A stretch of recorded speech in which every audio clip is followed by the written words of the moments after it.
अभिवादन स्वीकार कीजिए ब्रजेश मिश्रा का। और आप देखना शुरू कर चुके हैं द डिबेट। बहनों भाइयों, बिहार में क्रांति हो गई है। लोकतंत्र की एक ऐसी क्रांति बिहार के भीतर हुई है कि पूरे देश भर में ने उस क्रांति को अपनी आंखों से देखा। और बिहार ने जो जनादेश दिया है वो अभूतपूर्व है, ऐतिहासिक है। और सबको ये जनादेश को स्वीकार करते हुए जनता के ने जो एजेंडा तय किया उस पर आगे बढ़ने का वक्त है। लेकिन एनडीए की ज़बरदस्त जीत, भारतीय जनता पार्टी की ज़बरदस्त जीत, जनता दल यूनाइटेड और नीतीश कुमार की ज़बरदस्त और हाहाकारी जीत और महागठबंधन के महा खराब परफॉर्मेंस के पीछे के सभी कारणों का आज इनसाइड विश्लेषण अपने विशेषज्ञों के साथ करेंगे और जानेंगे कि बिहार के इस जनादेश का संदेश क्या है। बहन भाइयों, खुद भारतीय जनता पार्टी ने और मुख्यमंत्री नीतीश कुमार और उनकी पार्टी ने भी ये नहीं सोचा था, उन्हें ज़रा भी इल्हाम नहीं था कि जनता इस कदर बेकरार है उनको एक अभूतपूर्व जनादेश देने के लिए। शायद ही किसी सर्वे में, शायद ही किसी एग्जिट पोल में 200 के ऊपर का आंकड़ा दिया गया रहा हो। बहन भाइयों, आज दावा चाहे जो कोई भी करे और कोई कुछ भी कहे, लेकिन 200 का आंकड़ा पार किसी ने नहीं कराया था। किसी को अंदाजा नहीं था कि ये इतना ज़बरदस्त बड़ा मैंडेट आने वाला है। लोग 2-3% वोट शेयर के शिफ्टिंग की केवल बात कर रहे थे और यहाँ तकरीबन भारतीय जनता पार्टी ने 48 से 49% जो एनडीए है उसका वोट शेयर है। ये एक अभूतपूर्व जनादेश है जो बिहार के लोगों ने दिया है। इसके पक्ष भी हो सकते हैं, विपक्ष भी हो सकता है, इसके तर्क भी हो सकते हैं, सहमति और असहमति हो सकती है, लेकिन जो जनादेश बिहार की जनता से निकला है वो पूर्णतया, पूरी रूप से वो राष्ट्रीय जनतांत्रिक गठबंधन और मोदी और नीतीश की जीत के तौर पर देखा जाना चाहिए।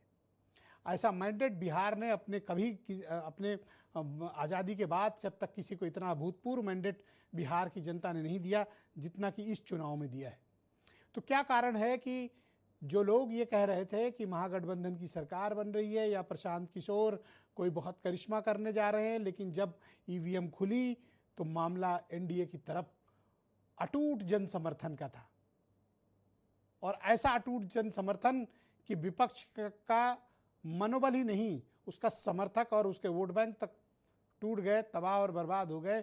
आप चाहें तो सीमांचल को इसको उदाहरण के तौर पर देख सकते हैं, लोजपा को उदाहरण के तौर पर देख सकते हैं, या मांझी जी की पार्टी को आप उदाहरण के तौर पर देख सकते हैं, या कुशवाहा जी की पार्टी को आप उदाहरण के तौर पर देख सकते हैं। और महागठबंधन के साथ जो लोग रहे उनको तबाही और बर्बादी ही मिली। खुद आरजेडी का हश्र क्या हुआ, कांग्रेस किस तरह से लाइबिलिटी साबित हुई, मुकेश साहनी जिनको लेकर डिप्टी चीफ मिनिस्टर के पद दे दिए, उनकी पार्टी का परफॉर्मेंस देखें। तो बिहार का जो जनादेश है वो बिहार की तरक्की के लिए है, बिहार की प्रगति के लिए है। नीतीश कुमार और भारतीय जनता पार्टी यानी मोदी और नीतीश के एजेंडे पर बिहार खड़ा है और बिहार वही विकास चाहता है जो मोदी और नीतीश ने उनके लिए तय किया है। तो इस चमत्कारिक जीत का, इस अभूतपूर्व जीत के कारण क्या है, आज इसका हम पूरा विश्लेषण इस डिबेट में करेंगे। और आज आए कुछ आप स्टेटमेंट सुन लें, फिर हम इस परिचर्चा में आज आपको तमाम खास मेहमानों से और विशेषज्ञों से मुलाकात कराएंगे और बिहार से निकले इस जनादेश का संदेश को समझने की कोशिश करेंगे। ये प्रचंड जीत, ये अटूट विश्वास बिहार के लोगों ने बिल्कुल गर्दा उड़ा दिया है। आज बिहार के घर घर में मखाने की खीर बनाना पक्का कर दिया है। इसमें किसी एक व्यक्ति को श्रेय जाता है इस रिजल्ट के लिए, तो वो है ज्ञानेश कुमार जी। और ज्ञानेश कुमार जी को खूब बधाई, शुभकामना। तो ये करिश्मा, जब आवेदन 16 लाख का है और 5 लाख वोट अधिक 21 लाख यदि जुड़ जाए तो ये करिश्मा केवल निर्वाचन आयोग ही कर सकता है। बीजेपी और जेडीयू ने मिलकर के उनके जन आधार को ही ले लिया है। उनके पास मत प्रतिशत वोटों का कम हो गया है। पर्सनालिटी के हिसाब से it was Lalu Yadav versus Nitish Kumar. एक गुड गवर्नेंस का प्रतीक है, एक बैड गवर्नेंस का प्रतीक है, उसके बीच की लड़ाई थी। हम लोगों ने अपनी जितनी लड़ाई लड़ना चाहिए, जितनी बात को पहुंचाना चाहिए, वो हमने सभी लोगों ने, गठबंधन के सभी नेता ने अपनी बात को रखा, जनता तक हम लोगों ने पहुंचाया। बाकी जनता का ही जनादेश है, जनता हमारी बातों को नहीं समझ पाए। तो बहनों भाइयों, आज की इस डिबेट को आगे बढ़ाएंगे बीजेपी के प्रवक्ता मनीष शुक्ला, एमआईएम के राष्ट्रीय प्रवक्ता आसिम वकार, प्रोफेसर के त्रिपाठी जनता दल यूनाइटेड से हैं, शाह इमरानुल हक आरजे राष्ट्रीय जनता दल के प्रवक्ता हैं, और के राम मोहन राव मेरे साथ मौजूद हैं, प्रजा पोल के को फाउंडर हैं। ये मेरे साथ एक दिन डिबेट में थे, अभी एग्जिट पोल वाले दिन, तो इन्होंने कहा था कि 186 सीटें आएंगी, 186 प्लस माइनस 15, तो अगर प्लस जोड़ दें तो ये 201 यानी एकदम सटीक पहुंचे हैं। तो आज इनसे कड़ी पूछताछ की जाएगी कि इनको कैसे पता था कि इतना बहुमत आने वाला है। इतना जोखिम किसी और ने लिया नहीं था जितना आंध्र प्रदेश के राव साहब ने बिहार को लेकर किया। तो आज की डिबेट बड़ी इंटरेस्टिंग है। उमाशंकर पांडे कांग्रेस से हैं, कुमार आदित्य एलजेपी यानी चिराग पासवान की पार्टी से हैं, विनय राय जी बहुत ही जाने माने पत्रकार, आप सबका धन्यवाद, शुक्रिया। मनीष शुक्ला जी, कार्यक्रम की शुरुआत आपसे। मैंने तो आपकी पार्टी के भी प्रमुख लोगों का बयान देखा था, खासतौर पर मैं होम मिनिस्टर साहब का जिक्र करना चाहता हूं। इतना तो आपने भी अनुमान नहीं लगाया था। आप तो मैक्सिमम आपका जो हाइट थी ना वो कि 160 तक आ जाएगा, यहाँ तो डबल सेंचुरी लगी बैठी है। देखिए ब्रजेश जी, बिहार में जो अविस्मरणीय जीत मिली है, जो इतनी बड़ी जीत मिली है, उसके लिए सबसे पहले बिहार प्रदेश की जनता को धन्यवाद, आभार, बहुत बहुत साधुवाद। आपने चूंकि बात अमित शाह जी के बयान से शुरू की, तो अमित शाह जी ने जहां जहां भी इंटरव्यू दिया था उन्होंने कहा था 160 से अधिक, बल्कि एक आध दो जगहों पे एंकर ने पूछा 160, उन्होंने कहा नहीं 160 से अधिक, यानी हम लोग 160 से आगे की लड़ाई लड़ रहे थे। देखिए जिस तरीके से बिहार के अंदर तेजस्वी यादव और राहुल गांधी ने एक घुसपैठियों को बचाने का आंदोलन शुरू किया था, एक बोगस पोलिंग हो इसके लिए उन्होंने जो आंदोलन किया था, उसी दिन से बिहार की जनता ने यह मान लिया था कि आरजेडी का जो पुराना स्वरूप है, 2005 वाला स्वरूप है जी, वो फिर से लौटा कर लाना चाहते हैं। आरजेडी के जो मंच थे, उन मंचों से किस तरह के गाने और गीत गाए जा रहे थे, किस तरीके से कट्टे और दुपट्टे की बात हो रही थी, तो जनता को ये बात ध्यान में थी। दूसरा, 2005 के पहले ब्रजेश जी, बिहार के अंदर जो लोहे के बिजली के खंभे रहते थे और तांबे के तार थे, उनको तक आरजेडी वालों ने बेच डाला था। तो ये सबके दिमाग में था। 2005 के बाद नीतीश कुमार के नेतृत्व में पूरे बिहार में एक काम हुआ, विकास के जो काम हुए, और आदरणीय नरेंद्र मोदी जी का जो विश्वसनीय नेतृत्व है, जिसका लाभ पूरे देश में भारतीय जनता पार्टी एनडीए को मिलता है, इन सब ने मिलकर भारतीय जनता पार्टी। मनीष जी, क्या मैं ये कह सकता हूं कि नीतीश कुमार 10वीं बार मुख्यमंत्री पद की शपथ लेंगे? आपकी तरफ से श्योरिटी है? देखिए, मैं तो प्रवक्ता हूं। जब प्रधानमंत्री जी, गृह मंत्री जी और राष्ट्रीय अध्यक्ष जी ने कह दिया कि नीतीश कुमार के नेतृत्व में चुनाव है, और ये कोई पहली बार नहीं है, इसके पहले भी हम ज्यादा सीट पाकर नीतीश कुमार जी को मुख्यमंत्री बनाने का काम एनडीए ने किया है, तो हमारी यही तो विश्वसनीयता है कि हम अपने गठबंधन के सहयोगियों के साथ धोखा नहीं करते, जो वादा करते हैं उसको निभाते, चाहे वो गठबंधन के सहयोगी हो और चाहे वो जनता हो। ऑलराइट मनीष जी, शुक्रिया, हमारे साथ बने रहिएगा। मैं शाह इमरानुल हक साहब को आमंत्रित करता हूं, पटना से हमारे साथ जुड़े हुए हैं, राष्ट्रीय जनता दल के प्रवक्ता हैं। हक साहब, ऐसी शर्मनाक पराजय, ऐसी करारी शिकस्त, कल तक तो आप सरकार बनाने के दावे कर रहे थे, यहाँ जनता ने आपके नीचे से पूरी ज़मीन ही खींच ली। आपकी पार्टी और आपका गठबंधन औंधे मुंह गिरा, आपको इसका एहसास क्यों नहीं था? देखिए, हम लोग जो है कोई भविष्यवाणी तो करते नहीं है, हम जनता के बीच में जाते हैं।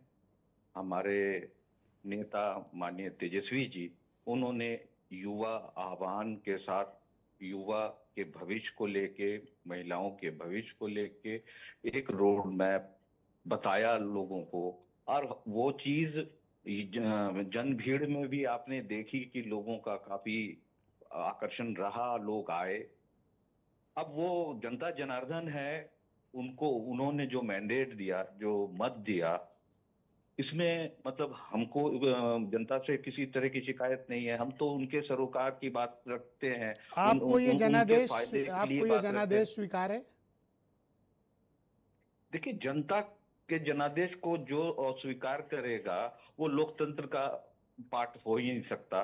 तो हमको तो स्वीकार करना है, लेकिन उसके बाद जिस तरह की जमीन खिसकने की बात है, हम तो जमीन पर हैं और जमीन की लड़ाई लड़ते हैं। हम जमीन पर लड़ते रहेंगे जनता के फेवर में, जनता के भले में। देखिए, बुलंदियों देखो, पर आप भले ही पहुंचना बहुत कमाल बुरी नहीं तरह होता हार विजय गए जी। हो, लेकिन बुलंदियों वोट शेयर के मामले में आपकी पार्टी बाकियों से आगे है। लेकिन क्या आप मानते हो देखिए, कि आपके वोट साथ जो दो पार्टनर थे, एक कांग्रेस पार्टी और दूसरा मुकेश साहनी, इनका पुअर परफॉर्मेंस था, इस कारण आप लोग बेहतर नहीं कर पाए? देखिए, प्री पोल अलायंस जो होती है उसमें हर लोग आते हैं। अभी जो हमारे साथ हुआ वो मान लीजिए एनडीए के साथ भी हो सकता था। तो हम कोई भविष्यवाणी तो कर नहीं सकते हैं। हम एक पॉजिटिव नोट पर एक गठबंधन बनाते हैं, हम आगे बढ़ते हैं, जनता डिसाइड करती है। हम आज मान लीजिए एनडीए की जो गाथा गाई जा रही है वो जनता की जीत है, उसमें जिम्मेदारी आपकी बड़ी है। बुलंदियों पर पहुंचना कमाल नहीं होता, क्या वहां पर कांग्रेस और बने रह के साहनी अपनी आपके जिम्मेदारी लिए को पूरा करना जरूरी क्या होता है। कांग्रेस और साहनी जी आपके लिए एक पॉलिटिकल लाइबिलिटी बन गए थे? लाइबिलिटी मैं कैसे कह सकता हूं? हमारे नेता बहुत मैच्योर हैं, वो डिसाइड किए हैं। और मान लीजिए मेनी एट टाइम्स मतलब कोई चीज कॉन्स्टिट्यूट नहीं जमीन पर हो पाई, ठीक तो है। इसका मतलब हम वैसे मैं लाइबिलिटी आपको कहते भी हैं, ये तो अप्रिशिएट खींच करता हूं कि उतारने वाली बात हो गई। आप भी बड़े मैच्योर प्रवक्ता हैं। बहुत शुक्रिया, हमारे साथ जुड़े रहिएगा। मैं इस डिबेट को आगे बढ़ नहीं, थैंक यू मेरे वेरी साथ मच। मैं आपका फैन भी हूँ ब्रजेश जी। नहीं, आप थैंक बड़े यू वेरी मच। मैच्योर आदमी हैं, मतलब आपके साथ बात करके अच्छा लग रहा है। हमारे साथ जुड़े रहिएगा। मैं प्रोफेसर के त्रिपाठी हैं, जनता दल यूनाइटेड के नीतीश कुमार की पार्टी के। मैं इनसे कुछ सवाल पूछूं, वैसे बताना चाहता हूं, मैंने इनके साथ 13 डिबेट की है बिहार चुनाव की। और त्रिपाठी जी पहले दिन से आज तक रोज कसम खाते थे डिबेट में कि 80 सीट आएगी। या तो कोई सेटिंग किए थे त्रिपाठी जी, और या तो फिर इनको कुछ ज़रूरत से ज़्यादा कॉन्फिडेंस था कि इतनी सीट आएगी। 84 आई त्रिपाठी जी। अब आपका क्या करें, हम बताओ?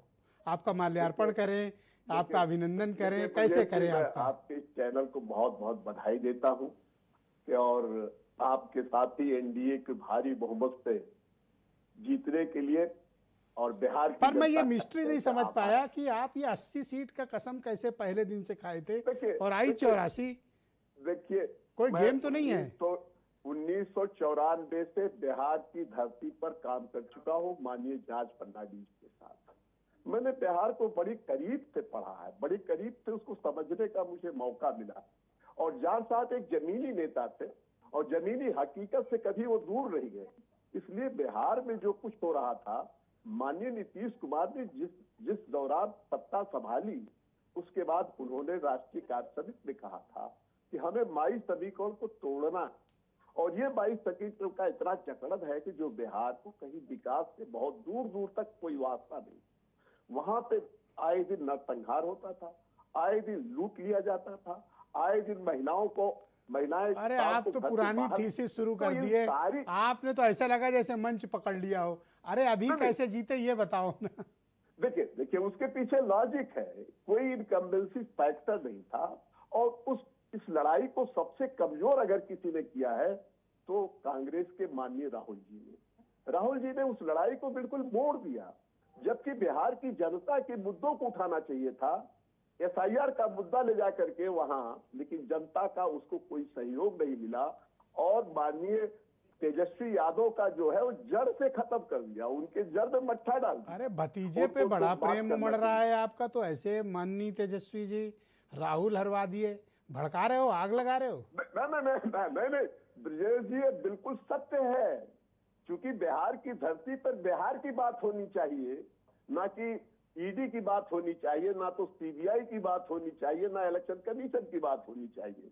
वहां तो जनता की बात। तो एक सवाल का आप जवाब दो। मैंने मनीष शुक्ला जी से भी पूछा था, क्या भारत में एक रिकॉर्ड बनने जा रहा है कि एक राजनीतिक व्यक्ति 10वीं बार इस देश में मुख्यमंत्री पद की शपथ, वो भी बिना बहुमत के? करेक्ट? मैंने आपके चैनल से बहुत ही आपके सम्मानित चैनल पे बहुत बार मैंने कहा है कि माननीय नीतीश कुमार एक जो बिहार के लिए जो है बहुत ही सच्चे, ईमानदार और कर्मठ नेता हैं, जो बिहार को विकास के रास्ते पर तो ले क्या वो जाने के 10वीं लिए- बार मुख्यमंत्री का ओहदा दायित्व संभालेंगे?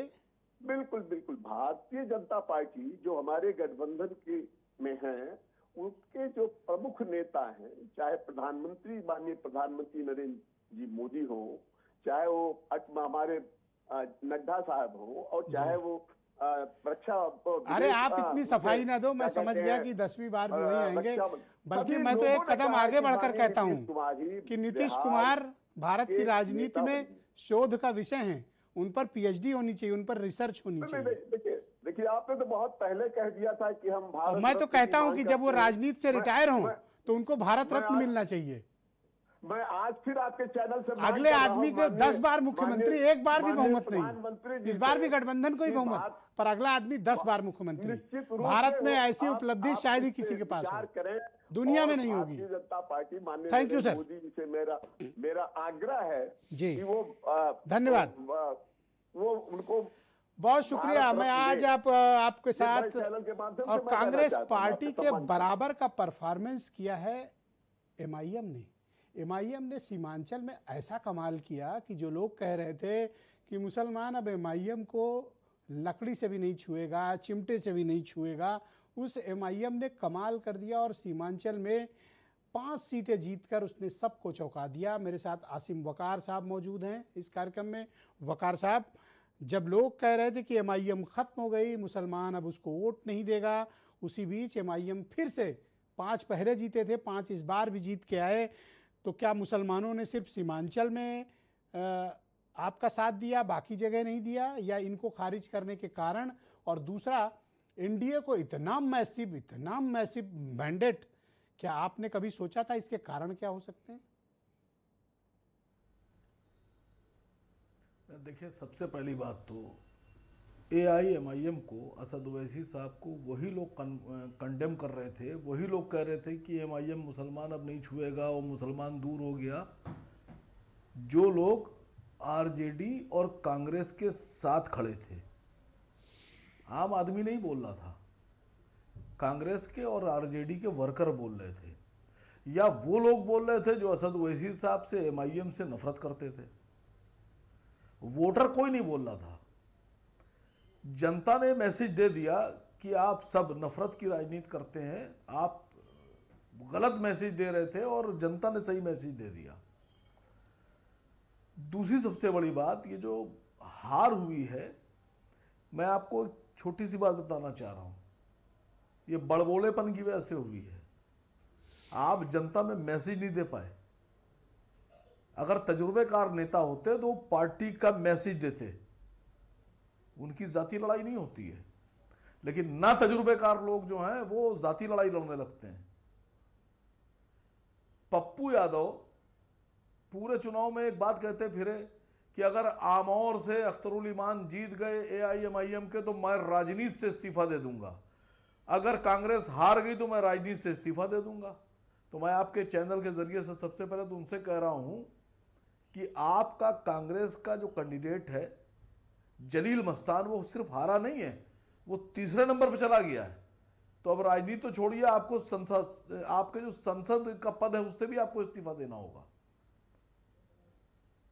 और अगर आप अपनी जबान के ठीक ठाक आदमी हैं तो दीजिए इस्तीफा। इसको ऐसे भी तो समझा जा सकता है कि आप अपने मिशन में कामयाब रहे, सीमांचल में 5 विधायक तो जिता लिए, लेकिन बाकी बिहार में आपने बड़े पैमाने पर वोट काट के महागठबंधन को डिरेल कर दिया। इसको इस तरह भी विश्लेषित किया जा सकता है। नहीं नहीं, बिल्कुल आप ये बात खूब कहिए, और मैं समझता हूं कि आप भी गठबंधन की तरफ से खड़े हैं, और आपको मुबारक हो गठबंधन की मतलब दोस्ती। देखिए, ये इल्ज़ाम आप हम पर तब लगाते जब हम पिछली बार 5 सीट ना जीते होते।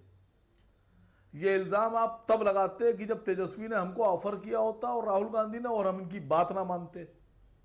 ये इल्ज़ाम आप हम पर तब लगाते जब गठबंधन कहता कि हम साहब आपके साथ आना चाहते हैं, असद ओवैसी साहब हमको प्लीज़ हराइए मत, हमारे साथ शामिल हो जाइए, हमसे 20 सीटें ले लीजिए, और हम मना कर देते कि नहीं साहब हम तो आपको हराएंगे। ये इल्जाम तब लगाते आप। अरे कह रहे हैं हम तो उनकी सिर्फ तरफ 6 से सीटें खेलते मांग हैं, रहे थे बी आपसे। टीम है, आप कैसे सिर्फ अपने यहाँ 6। ले लें आपको? नहीं, मैं बोल तो रहा हूं, अब पछतावे का हो जब चुड़िया चुग गई खेत। अब DBCEFGH करते रहिए, पूरी ABCD पढ़ लिए Z तक, सारी टीमें खोजिए। सर जानते हैं क्यों हारे हैं? सियासत में जो सियासी लीडरशिप होती है वो अपनी पार्टियों को जिताती है। ये जो महागठबंधन के लोग हैं, इनकी जो लीडरशिप थी वो JNU के छात्र नेता थे। जवाहरलाल नेहरू यूनिवर्सिटी के जो छात्र नेता हैं वो कांग्रेस को चुनाव लड़ा रहे थे। तो छात्र नेताओं की जितनी सोच होती है उनकी उतनी ही आइडियोलॉजी होती है। छात्र नेताओं के मुद्दे अलग होते हैं, छात्र नेताओं के नारे अलग होते हैं। छात्र नेता बहुत लंबी सोच नहीं रखता। आप सोचिए कि आप लेके क्या चल रहे थे। तो नीतीश कुमार और भारतीय गधों की जनता फौज पार्टी बनाकर की इतनी बम्पर जीत नहीं, आप कैसे हुई? गधों की फौज बनाकर जंग में उतर गए। किसकी फौज मैं उतारी? बता रहा हूं सर आपसे, मैं तेजस्वी यादव की आपको कमी ऐसी बता भाषा रहा हूं। क्यों बोल रहे हैं आप? वो किसी को ऐसे तेजस्वी नहीं कह यादव सकते। अपने साथ एक अपने साथ एक साथी रखते हैं, संजय यादव। संजय यादव के मशवरे पर उन्होंने कहा नहीं आप MIM से गठबंधन मत कीजिएगा, मना कर दिया। तेजस्वी यादव मान गए। अब संजय यादव साहब ऐसे आदमी हैं कि उन्होंने तेजस्वी के परिवार में फूट डाल दी। संजय यादव की वजह से तेजस्वी जी का परिवार एकजुट था और टूट गया। तो जो आदमी परिवार तोड़ सकता है, परिवार को इकट्ठा नहीं रख सकता है, वो पूरी बिहार की जनता को आपके साथ कैसे रखेगा? आप खुद अकल लगाइए कि आप कैसे लोगों को साथ लेके चल रहे हैं। कांग्रेस ने एक ऐसा मुस्लिम नेता उतारा, मतलब आप यूं समझ लीजिए कि मोहम्मद रफी साहब गाना गा रहे हैं, जान लड़ा देंगे, तूफान उठा देंगे, टोपी गोली चला के दुश्मन की टोपी उड़ा देंगे, जरा उनको मैदान भेजिए बॉर्डर के ऊपर। एक किस्सा सुनाऊं सर आपको। एक बार एक राजा जो था वो अपने राज्य में घूमने निकला, तो उसने देखा कि एक इलाके में गया, तो उसने देखा वहां नटों की बस्ती थी और कोई रस्सी पे चल रहा है, कोई डंडे लाठी चला रहा है, भिन भिन भिन भिन, कोई तलवारबाजी कर रहा है। तो उसने कहा साहब हमारी फौज तो रस्सी पे चलती नहीं है, तो बहुत बढ़िया लोग हैं, इनकी तलवारबाजी बड़ी फास्ट है। तो उसने कहा कि मेरी फौज हटाओ और सब इनको भर्ती कर लो फौज में। वो साहब नटों को उसने भर्ती कर लिया राजा ने फौज में। बात है अपनी फौज को सब हटा दिया। ये नहीं, ये आप देखो, ये बदसलूकी कर रहे हो आप। पड़ोस के एक राजा ने हमला कर दिया। ये बदसलूकी कर रहे हो आप। सुनिए तो सर, अरे बात तो सुन लीजिए। ये बदसलूकी है। मेरी पूरी बात में टोक दीजिएगा। राजा साहब की फौज पे पड़ोस ने हमला कर दिया, पड़ोसी राजा ने। राजा साहब ने वही फौज आगे भेज दी। अब उन्होंने खूब कलाबाजियां दिखाई, ये रस्सी पे चलना, ये उछालना, ये करना, खूब कलाबाजियां दिखाई। आखिर में फौज भी भाग खड़ी हुई, राजा साहब मर गए। तो मसला ये है कि लड़ने वाली फौज तो आपने हटा दी, कलाबाजी दिखाने वाले लोग आपने रखे। जी शुक्रिया, हमारे साथ कृपया बने रहिएगा। मैं इस चर्चा को आगे बढ़ाता हूं। और एक पार्टी और है जिसने इस चुनाव में बड़ा चमत्कारिक प्रदर्शन किया। नहीं सर सुन लीजिए, एक लाइन सर, एक लाइन और बोल दूं। मनीष शुक्ला का टाइम काट के दे पाऊंगा आपको, अगर इस शर्त पे तैयार हो तो 10 सेकंड दे दो। जो लोग इखलाक की मौत को शायरी में बनाकर गाकर उससे पैसे कमाते हैं, जो लोग पहलू खान की शहादत को शायरी में गाना बनाकर उससे पैसे कमाते हैं, उनसे आप इलेक्शन लड़वा रहे हैं सर। असल में आपकी तकलीफ आपके इमरान सोच प्रताप पे गढ़ी सवाल है, है सर। जिन्होंने आपको बहुत दर्द दिया है। मैं आपके दर्द को समझ सकता हूं, एहसास कर सकता हूं आपकी तकलीफ को। इस बिहार के चुनाव में एक पार्टी है दर्द तो सर अब पता नहीं कहां कहां हो रहा है। अब तो देखिए हम लोग तो वहीं हैं, हमारी तो सब सीटें जीत गई जहां जहां प्रताप गढ़ी गए थे। आज तो आप बहुत ज्यादा एक्साइटेड हो। गढ़ी ने सारी सीटें हरा दी। थोड़ी तसल्ली कर लो भाई। राहुल गांधी को, प्रियंका गांधी को इस पर रिव्यू करना पड़ेगा, एक बार फिर से सोचना आपसे पड़ेगा। पूछ के राहुल प्रियंका नहीं चलेंगे, आप अपना पार्टी देखो कि नेता चाहिए, थैंक यू। मेरे साथ चिराग पासवान की पार्टी के प्रदेश महासचिव कुमार आदित्य मौजूद है। ये पार्टी ऐसी है जिसने ऐसा जबरदस्त प्रदर्शन किया, 29 सीट पे लड़े और 19 सीट जीत कर आए हैं। और ये मुझे लगता है कि ये चिराग पासवान के अपने राजनीतिक करियर की ये सबसे बड़ी जीत है।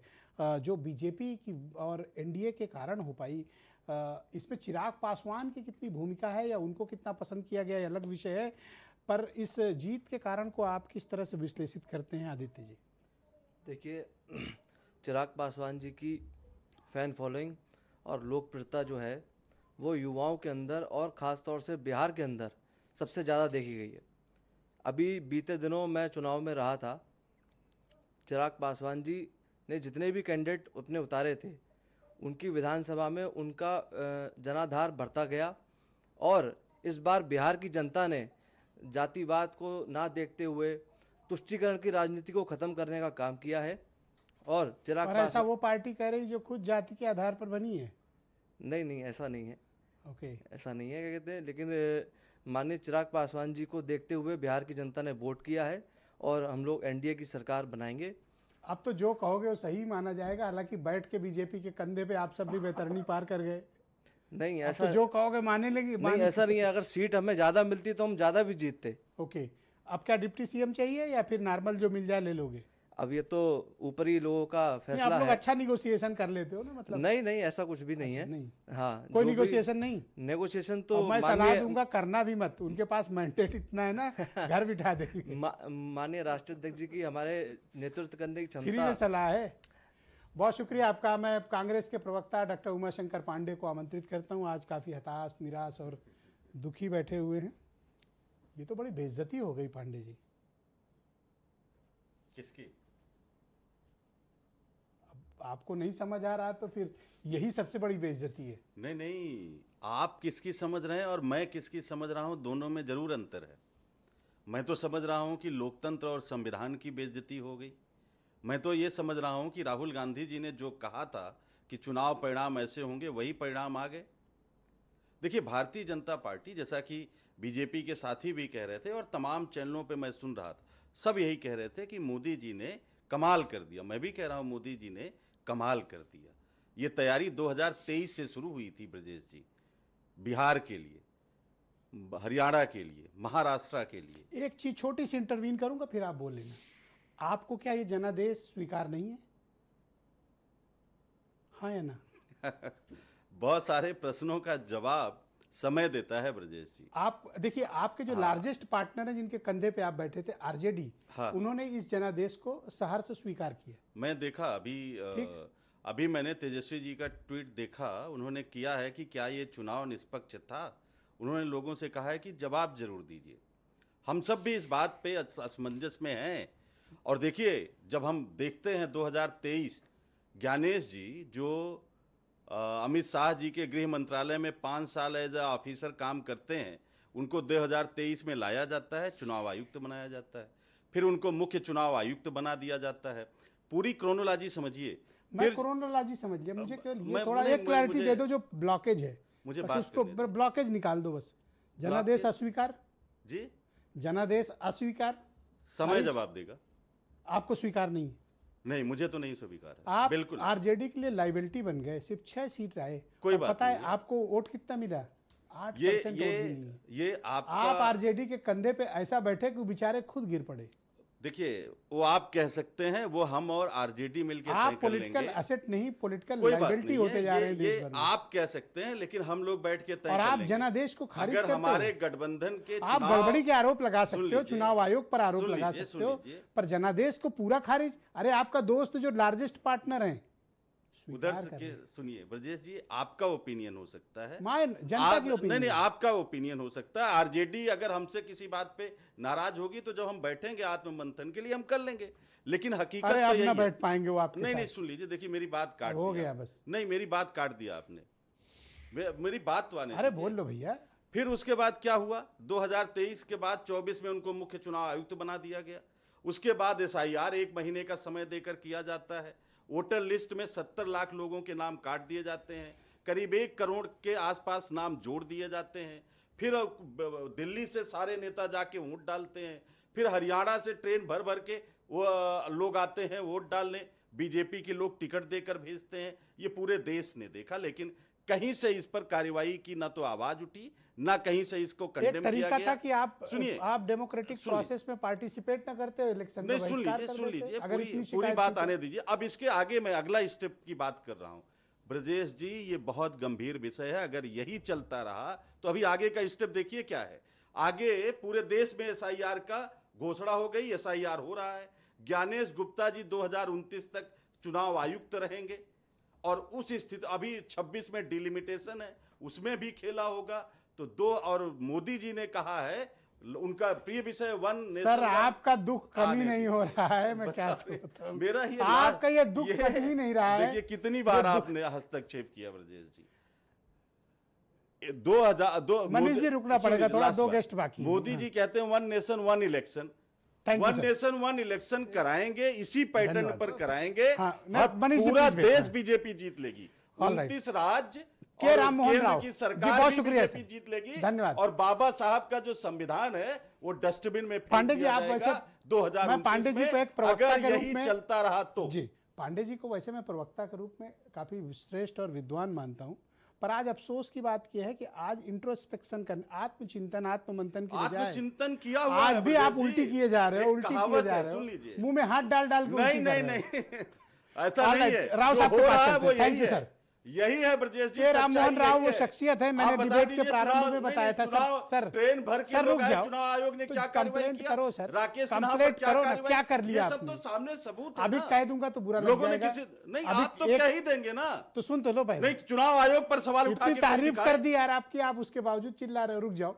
के राम मोहन राव साहब मेरे साथ, कर्नाटक में आपकी पार्टी ने कहा कि वोट चोरी हुई, कर्नाटक में आपकी सरकार थी, आपने एसआईटी बनाई, आपकी हिम्मत नहीं हुई कि आपकी पुलिस नहीं एक नहीं कदम आगे बढ़ नहीं, पाती। देखिए चोर एक चोरी एक्शन नहीं ले करता है, पाए कहीं हो पर वो छोटी चोरी और वहां करने में सरकार सफल बनाए हो बैठे हो। जाता है, और पांडे जी, कहीं पे वो इससे पूरा ज्यादा शहर लूटने शर्मिंदगी में सफल कांग्रेस हो के लिए जाता आप लोग और क्या है। करोगे? चोर पूरा शहर राव साहब नहीं मेरे लूट साथ पाता मौजूद है। हैं। अगर थोड़ी अच्छा बताओ, हमारा कर्नाटक में क्या हमारा कार्रवाई बात की हो, सुनिए। बता दो मुझे। एक कार्रवाई बता दो कर्नाटक में। किस पर? आपका मुख्यमंत्री, आपकी सरकार है, कर्नाटक में वोट चोरी पकड़ी, किसको फांसी दी आपने? नहीं, हमने एक कार्रवाई नहीं कर पाई कार्रवाई आपने। करने की जिम्मेदारी उठा तो के जेल में इलेक्शन डाल देते। कमीशन की है। हम क्यों कार्रवाई एसआईटी करेंगे? बनाए बैठे हो, इलेक्शन कार्रवाई कमीशन नहीं कर करेगी पाए। कार्रवाई एक की, हम थाने में करेंगे। एफआईआर नहीं लिखा पा रहे हो। नहीं, ओके, हमने राम मोहन FIR राव लिखवा साहब, दी। हमने हमने तो FIR पांडे जी, चुनाव इस आयोग डिबेट ने में भी बाद में चिल्लाने कहा से कि कोई हमने फायदा FIR नहीं। चुनाव आपकी आयोग ने भी कथनी बाद में करनी सब कहा दिखती कि है। हमने FIR दर्ज कराई है। तो धन्यवाद। कार्रवाई करने की जिम्मेदारी तो तो रुक इलेक्शन जाओ, आप कमीशन थोड़ा की है। तसल्ली रखो। कर्नाटक धैर्य, सरकार की तो नहीं है। धैर्य, नहीं, आपकी हमें कोई पूरा गलती धैर्य नहीं है। है। पूरा धैर्य है। राव साहब मेरे साथ मौजूद है, इन्होंने कहा था 186 प्लस माइनस 15। ये आपने तुक्का मारा था या तीर? वैसे तीर वाले बहुत तगड़ा परफॉर्म किए। या ये सब बताने के पहले मैं अपने बारे में, हमारा ऑर्गेनाइजेशन के बारे में 2 मिनट बता सकता हूँ? सर बता सकते हो, लेकिन थोड़ा टाइम कम रहेगा, तो इसी टाइट माहौल में बताना पड़ेगा। क्या? चलिए, मैं यूपी कैडर का रिटायर्ड आईएएस ऑफिसर हूँ जी। मुझे इस कार्यक्रम, इन चीजों में शुरू में जब लोग हम डीएम रहते थे, कमिश्नर रहता, मुझे बहुत रुचि रहता था। हम लोग एक प्रजा पोल एनालिटिक्स करके एक संस्था हम लोग खोला है, और इसके पहले हम लोग 2017 में और 2024 में, 2017 में उत्तर प्रदेश में किया था और 2024 में आंध्र प्रदेश में किया था। और हम लोग कहीं कभी भी गलत नहीं हो सकते हैं। अभी तक हम लोग 95% दोनों इलेक्शन में, और इस बार 100% हम लोग करेक्ट निकले हैं। अरे अगले चुनाव में आपसे दोस्ती करके हम लोग भी एग्जिट पोल दिखाया करेंगे। बिल्कुल बिल्कुल, मैं यही चाहता हूँ। दूसरा, हम लोग कभी भी गलत नहीं हो सकते, इतना मतलब हमारे ये गारंटी है, हम कभी भी गलत नहीं हो सकते हैं। और हमारा prajapolanalytics.com एक वेबसाइट भी है, उसमें हमने क्या क्या काम किया है उसमें दिखाई पड़ता है। और दूसरा खासियत हमारा ये है, हम ये भी बता देते हैं कौन सा कैंडिडेट कितना वोट से जीतेंगे, विनिंग मार्जिन कितना है। हम 2017 में यूपी में किया है, 2024 में आंध्र प्रदेश में किया है। तो बहुत जल्दी आपका पूरा कॉपीराइट हम लोग ले लेंगे, अगर इतनी जानकारी है आपको तो। नहीं पांडे जी, आप बीच में आपका कॉपीराइट हम लोग लेंगे ना जल्दी। इतनी जानकारी है तो फिर आपका तो इस्तेमाल किया जाएगा। अच्छा, आप मुझे जल्दी से ये बताओ हमारे दर्शकों को कि ये कैसे हो पाया, इतना मैसिव मैंडेट? ठीक, ये बहुत सारा कारण है। कोई भी पॉलिटिकल पार्टी को जीतना है, या कोई कास्ट बेसिस में जीत नहीं सकते, या कोई सिर्फ एक विकास के मुद्दे पर नहीं जीत सकते हैं। ये बहुत सारा कॉम्बिनेशन ऑफ फैक्टर्स होते हैं। कोई भी पार्टी को किसी भी स्टेट में। अभी जनरली आदमी को, जो पब्लिक को महसूस करना चाहिए मुझे न्याय मिल रहा है सरकार से। सबसे महत्वपूर्ण चीज ये होता है मुझे न्याय मिल रहा है सरकार से। और दूसरा ये फीलिंग जनता में रहना चाहिए, हम सेफ है, सिक्योर है इस सरकार में और हमको न्याय मिलेगा। इसके अलावा दीज आर द फर्स्ट। देखिए, आपका विकास 1 साल रुके, 2 साल रुके, कोई फर्क नहीं पड़ता जनता को। फर्क पड़ेगा जब उनको न्याय नहीं मिलता है, फर्क पड़ेगा जब उनको सिक्योरिटी। ये these are the most important 2 point कोई भी सरकार को ध्यान में रखना चाहिए। इसके बाद आता है विकास। विकास में भी हम लोग सबके विकास, सबके साथ, ये नारा है ना, दूसरा कोई पार्टी का है, ये सबके साथ सबके विकास, ये हर सेक्शन ऑफ सोसाइटी को इसमें जुड़ना चाहिए। मतलब उनको महसूस होना चाहिए मैं भी इसमें जुड़ा। हम लोग अभी बिहार के बारे में देखेंगे। बिहार के बारे में पहले 15 साल पहले आप लोग बोलते हैं लॉ एंड ऑर्डर अच्छा नहीं है, ये था वो था। देन 15 साल में जनता ने ये देखा है, मैं दोबारा मैं रिपीट कर रहा हूं, मैं बिहार में जो सड़क देखा हूं, इंडिया में किसी स्टेट में ऐसी सड़क मैंने नहीं देखा। आपको लगता होगा मैं ऐसे ही एग्जैजरेट करके नहीं नहीं, मैं बिल्कुल ऐसा नहीं कर रहा हूं, बिल्कुल ऐसा नहीं। सबसे बढ़िया सड़क एक तो ये है। और मुझे कुछ सड़कों का गांव में जा रहा था, मुझे फोटो भी खींचा है, वो इतना बढ़िया सड़क था। और दोनों साइड में पेड़। मैंने पूछा ये पेड़ सरकार द्वारा पैसा दिया जा रहा है लोगों को पेड़ लगा के उसको मेंटेन करने के लिए। दूसरा चीज, एक तो सड़क का हो गया। दूसरा चीज है, पहले हम लोग गांव भी वगैरह गए थे, गांव में लोग बताए सर 15 साल पहले हम लोग एक गांव से 4 बजे के बाद निकल नहीं सकते। और उसके बाद हम लोग 7 बजे भी कुछ गांव गए थे, कोई दिक्कत नहीं, तो लोग सेफ्टी महसूस कर रहे हैं। देन तीसरा बात है बिजली। बिजली लोग बताते, मतलब बिजली हमको पर्याप्त मिलता है, कभी कभी चला जाता है तो तुरंत आ जाता है, कोई प्रॉब्लम नहीं। पानी, और इसके बाद शिक्षा, जो भी चीज है शिक्षा का क्षेत्र में थोड़ा मतलब लोग बताए हैं सही नहीं है, बट ओवरऑल हम ये बता रहे हैं। और दूसरा बात है हमको ये नीतीश बाबू सही है। तो जनता जनरली ये देखा गया है, जनरली क्या 2 थीरीज होता है, जब सरकार के खिलाफ कोई नाराजगी आपने नहीं देखी होगी, ऐसा? नहीं देखा। ओके, नहीं देखा। और वो मैंडेट में तब्दील हुआ। दूसरा 2 थीरी होता है, जब वोटिंग परसेंटेज बढ़ता है। जब वोटिंग परसेंटेज बढ़ता है, अभी तक हम लोग देखा है सरकार बदल जाती है। लेकिन हमने ये देखा, हम लोग जब शुरू में जो लोगों से मिल रहे देख रहे थे, कभी कभी मुझे लग रहा है मैं गलत कर रहा हूँ या जनता गलत कर रहे हैं। जहां हम देख रहे हैं कुछ 2, 3, 4, 5 जिला देखा तो हमको आरजेडी दिखाई ही नहीं पड़ रहा है। मैंने सोचा क्या हम गलत कर रहे हैं, क्या हमारा अप्रोच गलत है या जनता गलत बता रही, जनता गलत बोल रहे हैं। 5 जिला देखा, दूसरा कुछ क्षेत्र में गया, देन वहां थोड़ा थोड़ा दिखाई पड़ा।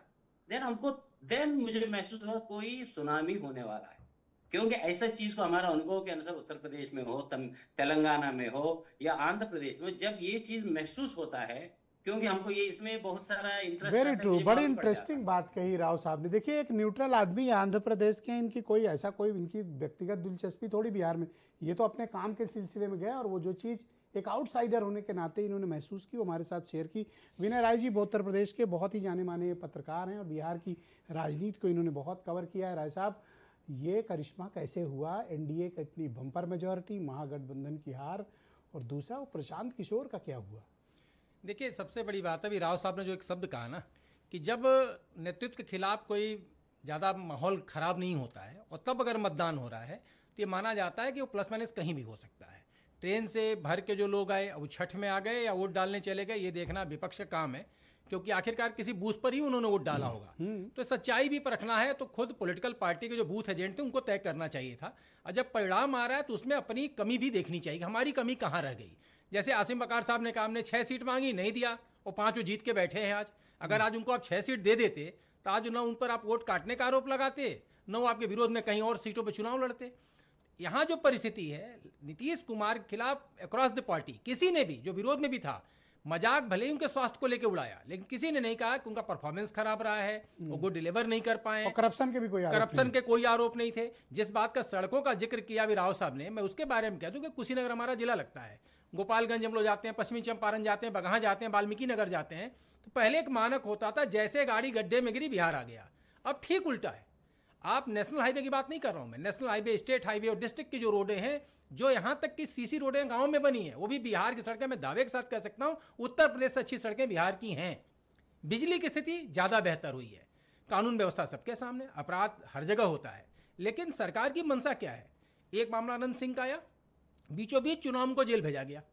पार्टी के सिंबल पर लड़ रहे थे अनंत सिंह, चाहती सरकार तो कहती है एफआईआर लिख गया, हम जांच कर रहे हैं, लेकिन नीतीश कुमार ने स्पष्ट दिया कि इनको जेल भेजो, चुनाव होता रहेगा। आज चुनाव जीत के भी बैठे अनंत सिंह, लेकिन स्पष्ट एक बात समझनी पड़ेगी जनता की नज़र से कि जनता चाहती क्या है। अगर आप उस पिछले चुनाव में उन्होंने कहा था सबसे ज़्यादा नुकसान प्रशांत किशोर जी को होने वाला है, और उस समय भी मुद्दा लालू यादव जी का और कोई उठा रहा है नरेंद्र मोदी जी का, कोई उठा रहा है अमित शाह जी का, तो मैंने कहा था बिहार के मुद्दे पर लड़ेंगे तो जीत मिलेगी, बिहार का मुद्दा छोड़ेंगे तो भटक जाएंगे। और वही हुआ है कि आपने जो SIR का मुद्दा उठाया है, तो जमीन पे अगर हम कह रहे हैं कोई नाम जुड़वा रहा है गलत, कांग्रेस बड़ी नॉन परफॉर्मर रही, आरजेडी भी खैर नॉन परफॉर्मर नहीं, उसका कारण था आप मुद्दे से भटक गए, आप पहले वोट चोरी लेके घूमते रहे। तो अगर हम कह रहे हैं मेरा नाम गलत जुड़ रहा है कहीं पर, तो आपके भी तो बूथ एजेंट है, कहीं गलत नाम जुड़े उसको काटो, और कहीं गलत जुड़ गया तो कटवाना भी है। और सिर्फ SIR पर इनकी निर्भरता रही, यही सारी कारण है। निर्भरता रही, प्लस जब तक गठबंधन का भी ऐलान ठीक से, टिकट सीट शेयरिंग तब हुआ जब चुनाव में हम पूरे तौर पे समाहित हो चुके थे। अच्छा, तेजस्वी यादव एक नॉन परफॉर्मर लीडर के तौर पर अब गिने जाएं, क्यों कोई चुनाव ना जीत नहीं पा रहे हो? देखिए, अब वो आसिम बकार साहब की भाषा तो नहीं बोलूंगा मैं, नॉन परफॉर्मर, आप मेच्योरिटी नहीं है आपके अंदर। हाँ। आप और छोटी मुझे नॉन पॉलिटिकल भी वो दिखते हैं। नहीं, जब भीड़ देख के आप अति उत्साहित हो जाएंगे, अनऑर्गेनाइज, असंगठित मतलब नेता के तौर पर जिनका कोई प्लान। अब 18 रैली कर रहे हैं, एक रैली में 3 मिनट से ज्यादा रुक ही नहीं पा रहे हैं, 4 मिनट। तो पब्लिक हेलीकॉप्टर देखने आ रही है। 18 मिनट, 18 रैली, अरे भाई क्या जरूरत है 18? 8 ही करो, पर व्यवस्थित करो। आप एक जगह भाग रहे हो, दूसरी जगह 3 मिनट रुको, सबको धक्का दिए, बोले, फिर भाग गए, फिर ऐसे आप चाह रहे हो? कोई भी आपका संयोजित तरीका ही नहीं है। इस तरह अनऑर्गेनाइज्ड तरीके से उन्होंने अपना मतलब नॉन सीरियस टाइप। नहीं, सीरियसनेस नहीं थी, मेच्योरिटी का अभाव था, मुद्दों का अभाव था, किस मुद्दे को कैसे उठाना है, और जिससे आप लड़ने जाते हैं। आचार्य रजनीश ने एक बात कही थी, दोस्त आप किसी को चुन लीजिए चलेगा, जब आप दुश्मन चुनते हैं ना, दुश्मन जैसा बनना पड़ता है। क्योंकि आप अगर वो AK-47 लिया तो कट्टा लेके नहीं लड़ सकते। दोस्ती तो कृष्ण सुदामा सुना है, जैसे उनके सेनापति। नहीं, आप कृष्ण सुदामा की दोस्ती तो सुन सकते हैं, लेकिन किसी बहुत बड़े बाहुबली का मुकाबला किसी रिक्शे वाले से नहीं हो सकता।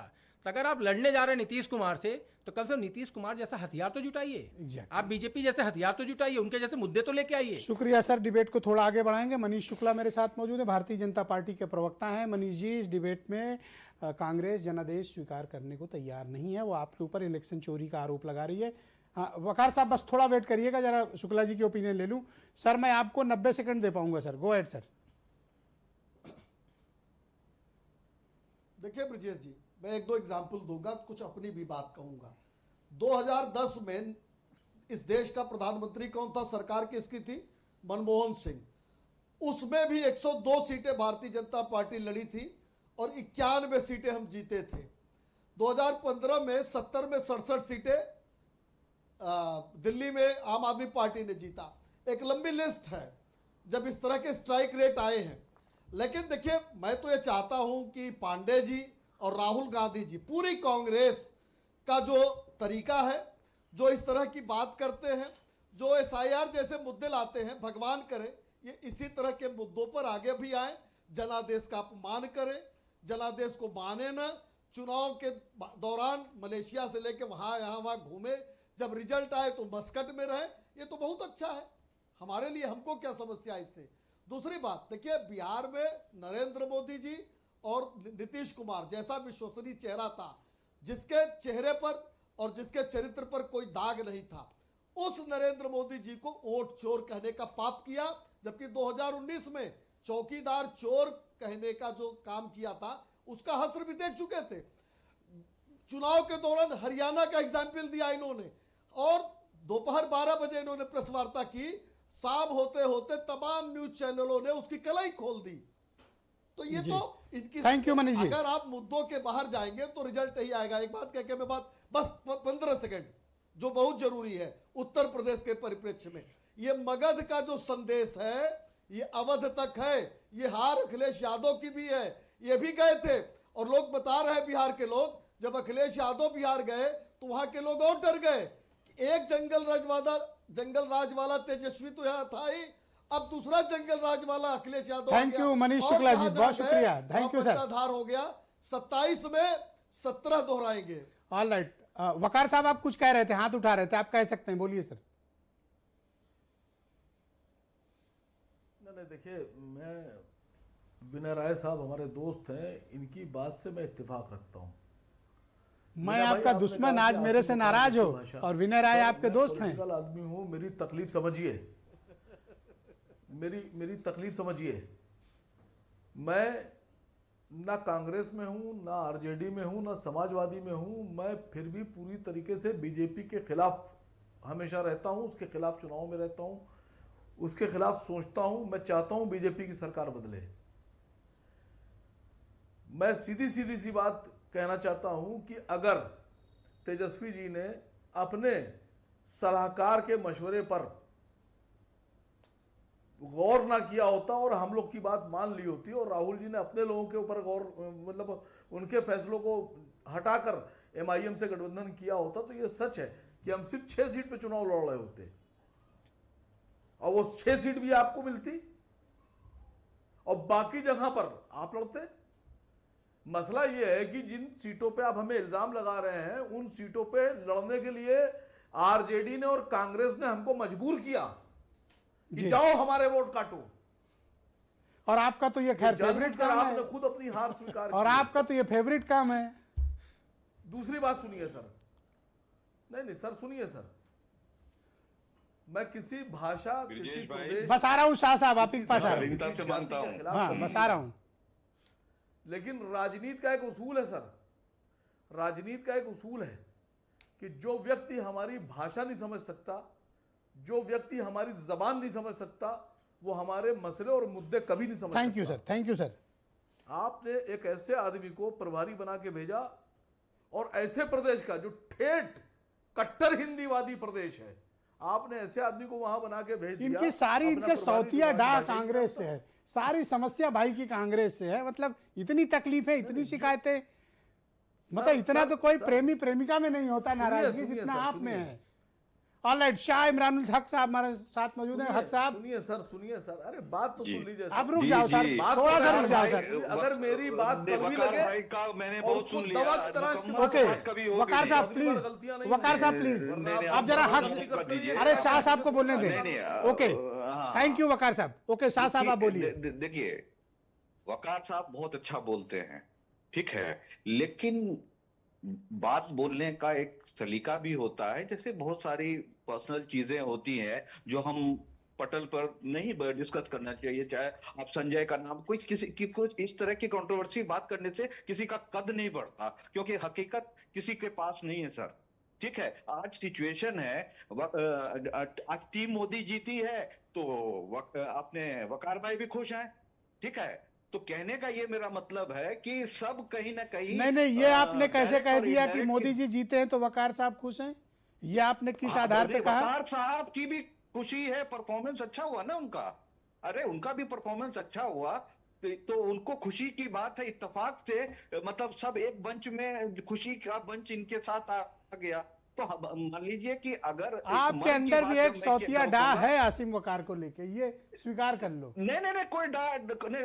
वकार साहब बहुत अच्छा बोलते हैं, अच्छी बात है, उनको अपनी बात कहनी भी चाहिए। लेकिन जो ये है कि इनको 5 जो इनके पास हैं अभी, उनको बचाए भी तो रखना है ना। तो मान लीजिए जीतने के लिए तो पिछली बार आपने इनके साथ तोड़फोड़ की थी, आप इनके विधायक उठा ले गए थे।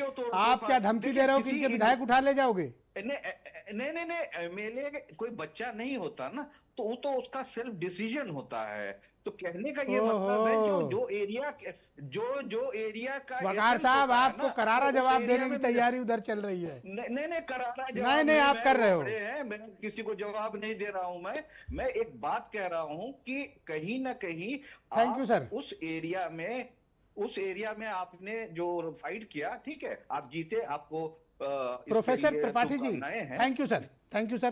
त्रिपाठी जी, कांग्रेस और कुछ एक और भी अपोजिशन के लोग, हालांकि आरजेडी तो स्वीकार कर रही जनादेश को, पर कांग्रेस कह रही ये चोरी का चुनाव है, स्वीकार करने को भाई तैयार नहीं है। बहुत कस्में दी मैंने, पर माने नहीं वो। देखिए ब्रजेश जी, कांग्रेस का जो इतिहास रहा है पिछला, जब से राहुल गांधी जी कांग्रेस की कमान संभाल रहे हैं, उसमें उनको तो सारी जितनी भी देश की संस्थाएं हैं, संवैधानिक संस्थाएं, उनको तो कटघरे में खड़ा करने का काम कर रहे हैं। अगर उतना काम अपनी पार्टी के संगठन को ध्यान देते तो आज बहुत अच्छी स्थिति में ये होते सब हैं। लोग कांग्रेस क्योंकि को 4 सलाहें दशक क्यों से- दे रहे हैं भाई? 4 उनकी दशक से पार्टी है, उत्तर प्रदेश उन्हें में तय करने दो। अपारदर्श- हर कोई देखिए- दवाई लेके खड़ा है, कांग्रेस ये खा ले दवा, वो खा ले। अरे भैया, उनको मालूम है उन्हें क्या बीमारी है। ब्रजेश जी 4 दशक से हद हो उत्तर गई। प्रदेश में देख रहा हूँ क्या हालत है कांग्रेस की। इतनी और सिंपैथी वही हाल प्यार क्यों बिहार है? की हो गई। उनकी अपनी और फिर बर्बादी है, होने हालात दो। के लिए जिम्मेदार जो है वो कांग्रेस को आत्मचिंतन आत्ममंथन करने की थैंक यू वक्त आ सर। गया है। जी। अगर आत्ममंथन और चिंतन नहीं करेंगे तो अगले चुनाव में भी 2027 पांडे जी, मैं कहता हूं कांग्रेस, थैंक यू सर, खारिज कर देगा। Thank you sir. Umashankar ji, Congress बड़ी ब्लेस्ड पार्टी है कि आपके कट्टर से कट्टर दुश्मन भी आपको मशवरा देता है कि कांग्रेस ये खा ले दवाई तो ठीक हो जाएगी। सर इतना प्रेम, मतलब मैं तो इमोशनल हूं इस बात से आज। देखिए खतरा ब्रजेश मनीष जी- शुक्ला ने कहा देखो ऐसा कर लें। हमारे वकार साहब तो खैर उनकी एक अलग ही डाह है। देखिए ब्रजेश जी, जब डॉक्टर जो है इसी रास्ते पर चले। नहीं अच्छा नहीं, ठीक है, मनीष हाँ, जी को ठीक बोलने है, दे, आप बोलो सर। देखिए क्या है ना कि 30 हर सेकंड कोई- लेना है सर, आज थोड़ा नहीं, वक्त आप देखिए ना, आज गांव गली हर जगह डॉक्टर बने बैठे हैं। लोग कहते हैं ये दवा खा लो, वो दवा। आप कोई बीमारी बताइए, तुरंत लोग कहेंगे बताओ। वकार साहब ने करारा जवाब दिया है आपको। वकार आपकी साहब आवाज अपने- नहीं निकल रही, अपने- बोलती बंद है आपकी। वो अपने भाई हैं। हैं? देखिए वकार साहब भाई हैं, कोई बात नहीं है। देखिए ब्रजेश जी, मेरी हौसला बात टूट गया है हौसला क्योंकि नहीं। वकार साहब तलवार लिए बैठे हैं। हौसला नहीं है आपका। कोई बात नहीं, हिम्मत है तो उनका नहीं, जवाब नहीं, दे के मैं- दिखाओ। मैं- देखिए हमारी लड़ाई भाजपा से है। वकार भाई जो है वो बड़े हैं अब, लेकिन बड़े और बुजुर्ग में फर्क होता है। बुजुर्गी भी झलकनी चाहिए बड़े के साथ। अरे ऐसे मत बस यही लेट, मेरा रुक जाओ कहना सर, रुक है। जाओ। हाँ बोलो आप। माफी। पांडे जी बोलो। देखिए 10 सेकंड बचा है सर, आज सहयोग कर दो, आप मेरा बोलने थोड़ा नहीं वक्त देते कम है। मुझे। हाँ। देखिए बहुत स्पष्ट सी बात है, चोरी हुई है, वोट चोरी। जब हरियाणा के वोट चोरी की हम बात कर रहे थे तो लोग कहते थे, तमाम पत्रकार पूछते थे आपने पहले क्यों नहीं कहा। अब हमने जब पहले किया SIR का विरोध और पूरे तरीके से तथ्यों के साथ राहुल गांधी जी ने पूरे देश के सामने तथ्य रख दिए, तो लोग क्या, भाजपा के लोग कहने लगे आपने चुनाव के एक दिन अच्छा, पहले हर क्यों बार कर दिया। शिकायत करोगे? ये जब आप क्या आप है कुछ ना, ठोस भी करोगे? लोकतंत्र को या हर बार अगर चुनाव के खत्म बाद आप किया इसी जाना तरह है, रोना रोगे? नहीं लोकतंत्र कुछ और तो करो। संविधान, सुनिए, अगर ये खत्म होगा तो कोई ओके। कांग्रेस को ही आदित्य, आप नुकसान बताओ नहीं होने वाला है, आदित्य, आप पूरे बताओ। देश को Thank you, नुकसान सर। होने वाला है। मंत्री ब्रजेश। परिषद में कुछ हिस्सेदारी चाहिए, सम्मानजनक चीज चाहिए। जी बिल्कुल, जिस हिसाब से हम लोगों ने आज सीटें जीती हैं, हाँ। 19 की 19 सीटें पे 20 के हिसाब से कितने मंत्री बन जाए तो ठीक रहेगा? 4? अब ये तो क्या कहते हैं, शीर्ष नेतृत्व का फैसला एक रहेगा। डिप्टी ले लो, 4 ऐसी सीट ले लो, ठीक है। ये शीर्ष नेतृत्व मनीष जी का- से कह देता हूँ भी बात पहुंचा। ये शीर्ष नेतृत्व का क्या कहते हैं फैसला रहेगा, और हम तो चाहेंगे कि सबको बराबर बराबर से जगह मिलनी चाहिए। हाँ? 19 सीट लेकर बराबरी मांग रहे हो, हद हो गई है। नहीं, सभी ऐसे मत करो। जितने भी अपने NDA के साथी अरे हैं, त्रिपाठी जी उन सुन लो भाई, इनकी बराबरी सम्मान दो, वरना विकल्प है इनके पास भी। ऑल राइट, मैं इस परिचर्चा को आगे बढ़ाना चाहता हूँ। मेरे साथ राव साहब मौजूद हैं। राव साहब, एक बात बताओ आप मुझे कि अब जिस तरह का वोटिंग पैटर्न आया है, उस वोटिंग पैटर्न के आधार पर अगला पश्चिम बंगाल है, फिर उत्तर प्रदेश है। क्या आप इसी तरह का माहौल जो जनता के बीच आपको देखने को मिला, अपनी सरकारों से लोग खुश हैं क्या? जी, बिहार के बारे में बता सकता हूँ। बिहार के बारे में लोग खुश थे, और कहीं भी कोई जनरली लोग, हम लोग पूछे कोई शिकायत है, कोई वोटर लिस्ट वगैरह भी कहीं कोई शिकायत तो मिला नहीं हमें, कहीं भी नहीं। हम लोग करीब, अच्छा, ये जो कांग्रेस करीब 40 आरोप लगाती है, इस तरह के कुछ लोग आपको रास्ते में मिले? जैसे ये जो कहते हैं ना कि वोट काट दिया 65 लाख लोगों का, नहीं, हम लोग जैसे कोई शिकायत है क्या, जनरली ऐसा कोई लार्ज स्केल शिकायत होता है ना कोई बताता है हमारा नाम कट गया, या हमारा गांव में 10 आदमी का नाम कट गया। दूसरा ऐसा चीज मुझे मतलब कहीं भी सुनने को नहीं मिला। हम लोग गांव में भी गया, लोग जनरली बताते कोई शिकायत है क्या, जनरली सरकार कैसा है, आपको हर चीज मिल रहा है क्या, मतलब ऐसा कोई शिकायत नहीं मिला है। ये जो 2 करोड़ ऐसा कोई लोगों शिकायत ने नहीं महागठबंधन को कुछ वोट है दिए, वो जनता। लोग नहीं मिले। 2 करोड़ लोगों ने महागठबंधन को उस बिहार में वोट दिया है। इससे मिले, एक भी तभी नहीं तो मिला आपको भी होगा। सीट दी थी उन्होंने। एक भी नहीं मिला 38 सीटें दी थी, वही आपकी आई 36 दी थी। नहीं, ये आपको आई है देखिए, वो। हाथ देख के ये हाथ ज्ञानी है ये मोदी कितना जी की खिसियाए तरह। हुए यार पांडे। ये भी जो आप है थोड़ा ठंडा पानी नॉन पियो। बायोलॉजिकल है। कुछ ये कह यार रहे हैं मैं मनीष शुक्ला एग्जैक्ट जी, बता देता हूं। मनीष अरे शुक्ला ऐसा बड़ा दावा गलत तो काम करते हो, इलेक्शन कमीशन कुछ ने जे भी दिया करो किया, यार, कुछ जिसने सीटें पूरी छोड़ वोट दिया चोरी करो। की पटकथा ऑल राइट, लिखी। ओके। विनय राय जी, क्या ये मैंडेट का भी एक नया पैटर्न है? 65 देखिए, सबसे 65 बड़ी लाख चीज है वोट कि कटवाने के एसआईआर बाद का जो 65 मुद्दा है लोग सामने ये नहीं स्वीकार करना पड़ेगा। राहुल गांधी तो इसके जनक है, उन्होंने ही कहा कि एक घर में 40 वोट, एक घर में 400 वोट, आप इसकी जांच करिए, कुछ नाम काट के बाहर करिए। और अगर 60 लाख लोगों के नाम कट जाएं तो आप समझ सकते हैं 60 लाख लोगों की तादाद क्या होती है। अपने आप में परिवर्तन की एक आंधी बह जाएगी, विद्रोह हो जाएगा देश के अंदर 60 लाख लोगों का अगर नाम कट जाए तो। और 2 करोड़ लोग जो वोट पड़ा है वो परिणाम दिख रहा है आपको। आप लड़ाई में वोटिंग शेयर आपका ज़्यादा है, लेकिन 60 लाख जो नाम कटे हैं, ये आंकड़े कहाँ से आ रहे हैं? अपने आप में सोचिए, एक हमको लगता है बड़ी से बड़ी रैलियां 5 लाख की होती हैं, और अगर किसी दल के 60 लाख वोट कट जाएं तो विद्रोह की स्थिति पैदा हो जाएगी। इसलिए मेरा मत है राहुल गांधी, इलेक्शन कमीशन ने ही प्रेस राहुल कॉन्फ्रेंस करके अरे बताया जब- है। अब मैं कह रहा हूं कि मैं मान कितना लीजिए, सुनिए कितने वोट बताए प्रेस आप example कॉन्फ्रेंस दे रहा हूं, में? मैं एकदम पांडे example जी, दे रहा हूं। बताइए तो। पांडे जी रुक जाओ, सर, मैं डाटा सुन लो, दीजिए, मैं तसल्ली डाटा दे रहा हूं, मैं तसल्ली आपको से डाटा- सुनो। मैं- प्रेस तसल्ली से कॉन्फ्रेंस सुनो। में किया था, कितने वोट कांग्रेस की मैं आपको सर डाटा दे रहा प्रॉब्लम हूं ही है, ना। सुन मैं तो लो। में कितने वोट सुनना काटे नहीं गए? चाहते हो। लखनऊ का डाटा दे आप दे रहा हूं। सुनना नहीं चाहते हो। मैं लखनऊ का डाटा दे रहा हूं। नहीं, लखनऊ बटलर- नहीं, अरे रुक ज्ञानेश जाइए, ने अरे क्या रुक कहा जाइए, था? सर, पांडे रुक जी, तो जाइए। ज्ञानेश गुप्ता ने बस, अपने बस। प्रेस कॉन्फ्रेंस में आप क्या बात कहा ही कि नहीं हाशिम SIR ने में सही बात कितने कही। वोट काटे हुए? अरे मेरी ये बात तो सुन स्टूडेंट लीजिए, यूनियन आप में बताइए चुनाव तो, लड़ते हो मैं आप सुन लोग। तो लीजिए। आप हाशिम वकार ने आप गलत नहीं सुनने कहा। को तैयार नहीं है। हाँ। बटलर पैलेस कॉलोनी का टाइप 4 के जो आवास थे ना, वहां पे नैमिषारण्य गेस्ट हाउस बन चुका है, लेकिन आज भी वहां के मकान जो टूट चुके हैं उसके नाम पे वोटर लिस्ट है। ये मैं कौन सी बता, बात अरे है? हमने कहा Thank you, sir. 60 lakh vote cut गए और मैंने कहा धन्यवाद ज्ञानेश सर, बहुत बहुत जो धन्यवाद। तीन जगह चार- 10 सेकंड कंप्लीट करो, जो complete आप करो। कह रहे हैं कट जाए जब तो किसी विद्रोह होता है। व्यक्ति का नाम 2 अनावश्यक जगह और 3 बातें जगहों मत पर करिए, कटेगा। फैक्ट पर बात करिए। अगर मेरा नाम गांव में भी है और शहर में तो एक जगह से कटेगा, ये आवश्यक है, कटना चाहिए। एक व्यक्ति को एक वोट देना चाहिए। और किसी आंकड़ा अगर ऐसे 60 लाख का है या नहीं जो मैंने बोला? कटेगा ना, सिंपल सी अगर बात 2 है। जगह नाम रहेगा ये प्रॉपर कौन सी बात है? लाओ ना 60 लाख एक लोग तरफ का। करोड़ धन्यवाद। कट जाएगा, विद्रोह डिबेट ओवर हो सर, जाएगा। बहुत धन्यवाद, और मैं कह रहा हूं बहुत बहुत 60 लाख शुक्रिया। वोट कटे, तो डाटा पे ना बात तो ये करिए। आत्ममंथन को तैयार हैं, ना आत्मचिंतन को तैयार हैं। ये एक राह पकड़े हुए हैं और उस राह पर उन्होंने कई कांड किए हैं, महाराष्ट्र में, हरियाणा में, अब बिहार में भी वही हुआ है। अगली बारी अखिलेश यादव की है उत्तर प्रदेश में। अगर वो सावधान हो गए तो ठीक, वरना हमारे पांडे जी वोट ही ढूंढते रह जाएंगे। बहुत शुक्रिया, धन्यवाद। एक छोटा सा ब्रेक के उस पार कौन जीता, कौन हारा, कितने बाहुबली जीते, कितने भोजपुरी स्टारों की क्या गति और दुर्गति हुई, सब कुछ एक छोटे से ब्रेक के बाद विस्तृत रिपोर्ट आपके सामने। धन्यवाद, नमस्कार।